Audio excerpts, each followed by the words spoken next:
Hi hello అండి, ఎలా ఉన్నారు? నేనైతే చాలా బాగున్నాను.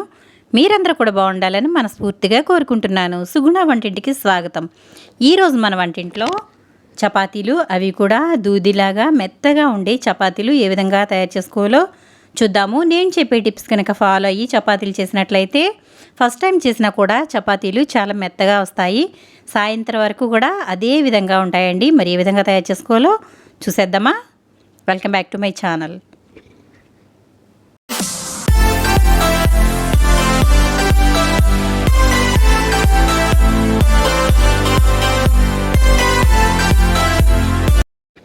నేను మిక్సీ జార్ తీసుకుని ఇందులో 2 కప్పుల వరకు గోధుమ పిండి అనేది తీసుకుంటున్నాను. ఈ విధంగా గోధుమ పిండి మిక్సీ జార్లో వేసుకున్న తర్వాత ఒక అర స్పూన్ వరకు సాల్ట్ వేసుకోవాలి. అలాగే 1 స్పూన్ వరకు ఆయిల్ వేసుకోవాలి. అలాగే 2 కప్పుల వరకు గోధుమ పిండి తీసుకున్నాం కాబట్టి 1 కప్పు వాటర్ అనేవి తీసుకోవాలి. ముందుగా సగం వేస్తున్నాను. ఇప్పుడు ఇది ఒకసారి మిక్సీ పట్టుకుందాము. ఈ విధంగా పిండి అనేది తయారైంది కదా. ఇప్పుడు మనం ఇంకొంచెం వాటర్ వేసుకుందాము. అంటే నేను 1/2 కప్పు వరకు వాటర్ అనేవి వేసాను. ఇప్పుడు చూసారు కదా, పిండి అంతా కూడా చక్కగా చపాతీ ముద్ద మాదిరిగా తయారైపోయింది. ఇప్పుడు ఇంకొంచెం ఆయిల్ వేసుకుందాము. అంటే నేను ఇక్కడ 1.5 స్పూన్ వరకు ఆయిల్ అనేది వేసాను. మరొకసారి మిక్సీ పట్టుకున్న తర్వాత మనకి చపాతీ పిండి అనేది ఈ విధంగా తయారైంది. ఇప్పుడు ఇది మనం ఒక గిన్నెలోకి తీసేసుకుందాము. చూసారు కదా, చేయి అనేది పెట్టకుండా పిండి అనేది ఎంత ఈజీగా కలిపేసుకున్నామో. ఇది మరొకసారి చేత్తో బాగా కలుపుకొని ముద్దలాగా చేసుకోవాలి. ఈ విధంగా కలుపుకున్న పిండితో మనం వెంటనే చపాతీలు అనేవి చేసేసుకోవచ్చు. ఎక్కువసేపు నానవలసిన అవసరం లేదండి.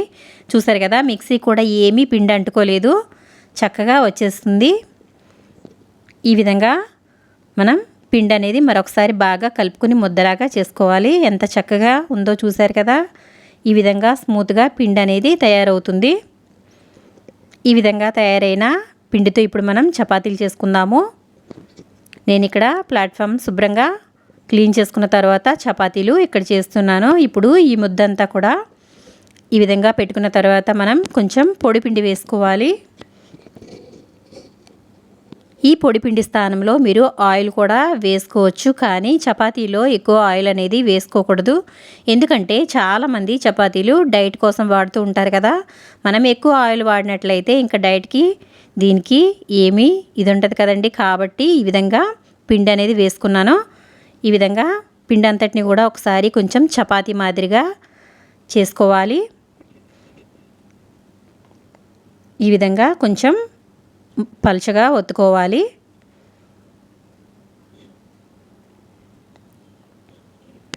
ఈ విధంగా ఒత్తుకున్న తర్వాత ఇప్పుడు మనం దీనిపైన కొంచెం ఆయిల్ అప్లై చేసుకుందామండి. ఈ విధంగా నేను బ్రష్ తీసుకున్నాను. ఇందులో ఎక్కువ ఆయిల్ కూడా వేయాల్సిన అవసరం లేదు. ఒక 5-6 చుక్కల వరకు ఆయిల్ అనేది వేసి ఇదంతా కూడా అప్లై చేసుకోవాలి.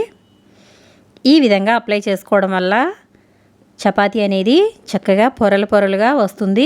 అలాగే పొడిపిండి కొంచెం పైన చల్లుతున్నాను. ఈ విధంగా పొడిపిండి చల్లుకున్న తర్వాత ఇది కూడా ఒకసారి బాగా ఈ విధంగా రబ్ చేసుకోవాలి. ఇప్పుడు ఈ విధంగా మనం అప్లై చేసుకున్న తర్వాత పిండి అంతటిని కూడా రోల్గా చుట్టుకోవాలి. చూసారు కదా, ఈ విధంగా రోల్ అనేది చుట్టుకోవాలి.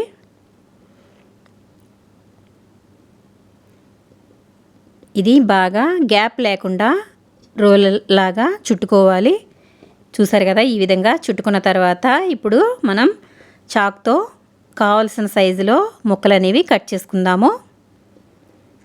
చూసారు కదా, ఈ విధంగా చపాతీలని తయారు చేసుకోవడం వల్ల చాలా మెత్తగా వస్తాయండి. అలాగే లోపలంతా కూడా పొరలుగా ఉంటాయి. సాయంత్రం వరకు కూడా చపాతీ గట్టి పడదండి, చాలా మెత్తగా ఉంటుంది. మీకు ఇష్టమైతే మధ్యలో నేను ఆయిల్ అప్లై చేశాను కదా, ఆ ప్లేస్లో కొంచెం నెయ్యి కూడా అప్లై చేసుకోవచ్చు. చపాతీలు మెత్తగా రావడం కోసం చాలామంది రోల్ లాగా చుడుతూ ఉంటారు. అలాగే స్క్వేర్ లాగా కూడా చేస్తూ ఉంటారు, మడతలు వేస్తారు కదా. ఆ విధంగా ఒక్కొక్కటి చేసుకునే కన్నా ఈ విధంగా అంతా ఒకేసారి చేసుకోవడం వల్ల మనకి టైం అనేది సేవ్ అవుతుంది. ఉదయం కూడా లంచ్ బాక్సుల్లోకి అలాగే టిఫిన్గా కూడా చపాతీ ఈజీగా తయారు చేసేసుకోవచ్చు. నేను చెప్పే టిప్స్ కనుక ఫాలో అయ్యి చేసినట్లయితే చపాతీ చేయడం అనేది పెద్ద కష్టమైన పని ఏమి కాదండి. చూసారు కదా, ఈ విధంగా ఒక్కొక్కటి కొంచెం కొంచెం పిండి వేసుకుంటూ ఈ విధంగా చపాతీ మాదిరిగా పలుచగా వత్తేసుకోవడమే. ఈ విధంగా తయారు చేసిన చపాతీలు చాలా మెత్తగా ఉంటాయి. మనం మార్నింగ్ చేసినప్పుడు ఈవినింగ్ వరకు కూడా మెత్తగానే ఉంటాయండి, ఏమాత్రం గట్టిగా అవ్వవు. చూసారు కదా, ఈ విధంగా మనకి కావలసిన సైజులో చపాతీలు అనేవి తయారు చేసుకోవచ్చు. మనం ఇక్కడ చుట్టాం కదా, ఇది ఓపెన్ అవుతుంది. ఇది కొంచెం ఈ విధంగా అడ్జస్ట్ చేసుకుంటే సరిపోతుంది. ఈ విధంగా మనకి నచ్చిన షేప్లో చపాతీలు అనేవి తయారు చేసుకోవాలి.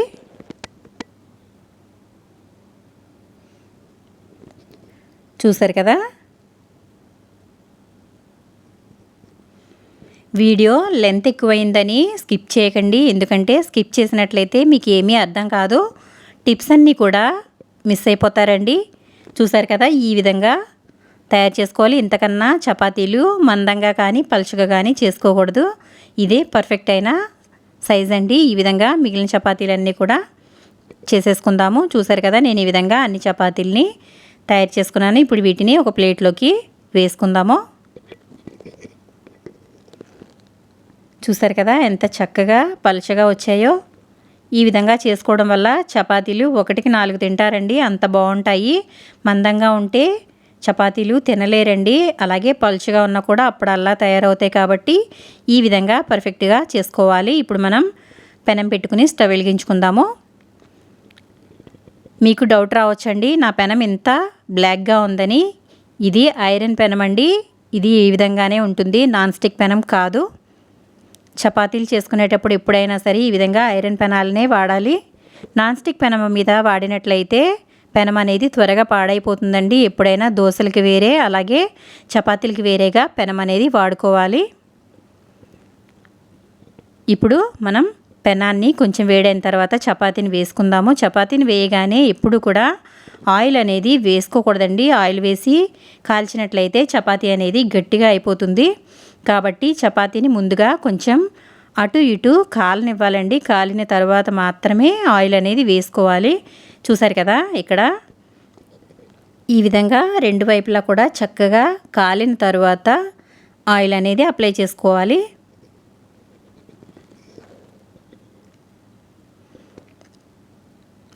ఈ విధంగా కొంచెం అక్కడక్కడ కలర్ రావాలి, వేగినట్లుగా. ఈ కలర్ వచ్చిన తర్వాత చపాతీ మీద ఆయిల్ అనేది వేసుకోవాలి. చపాతీని ఎప్పుడైనా సరే ముందుగా వేసిన తర్వాత కొంచెం నొక్కుతూ కాల్చాలండి, అప్పుడే చక్కగా కాలుతుంది. ఈ విధంగా ఆయిల్ అనేది వేసుకోవాలి. చపాతీలు చేసేటప్పుడు అలాగే కాల్చేటప్పుడు ఎక్కువ ఆయిల్ యూజ్ చేయకూడదు, తక్కువ ఆయిల్తోనే చపాతీ అనేది కాల్చుకోవాలి, అప్పుడే బాగుంటుందండి. చూసారు కదా, నేను ఒక 5-6 చుక్కల వరకు మాత్రమే వేశాను. రెండు వైపులకి కూడా ఇదే సరిపోతుంది, ఇంతకన్నా ఎక్కువ వేసుకోకూడదు. ఎప్పుడైనా చపాతీ చేసుకునేటప్పుడు ఆయిల్ని బ్రష్తో అప్లై చేసుకోవాలండి, అప్పుడే పర్ఫెక్ట్గా అంతా సెట్ అవుతుంది. చూసారు కదా, ఈ విధంగా కాల్చుకోవాలి, మరీ ఎక్కువ కాల్చుకోకూడదండి. ఈ విధంగా కాల్చుకుంటే సరిపోతుంది. ఇప్పుడు ఇది మనం ప్లేట్లోకి తీసేసుకుందాము. చూసారు కదా, మిగిలినవి కూడా ఇదే విధంగా కాల్చేసుకున్నాను. ఎంత మెత్తగా ఉన్నాయి చూసారు కదా. చూసారు కదా, ఎంత మెత్తగా ఉండే చపాతీలు రెడీ అయిపోయాయి. చపాతీలు చేయాలంటే చాలామంది ఏదో పెద్ద పనిలాగా అనుకుంటారండి. నేను చెప్పిన టిప్స్తో కనుక మీరు చపాతీలు చేసినట్లయితే అరగంటలో 50 చపాతీలైనా చేసేయచ్చండి. మీకు వీడియో నచ్చిందా? నచ్చినట్లయితే లైక్ చేయండి, షేర్ చేయండి, సబ్స్క్రైబ్ చేయండి ఫ్రెండ్స్. మొదటిసారి నా వీడియో చూస్తున్నవారు తప్పకుండా లైక్ చేయండి, అప్పుడే నోటిఫికేషన్స్ అనేవి మీకు వస్తాయి. Thank you friends.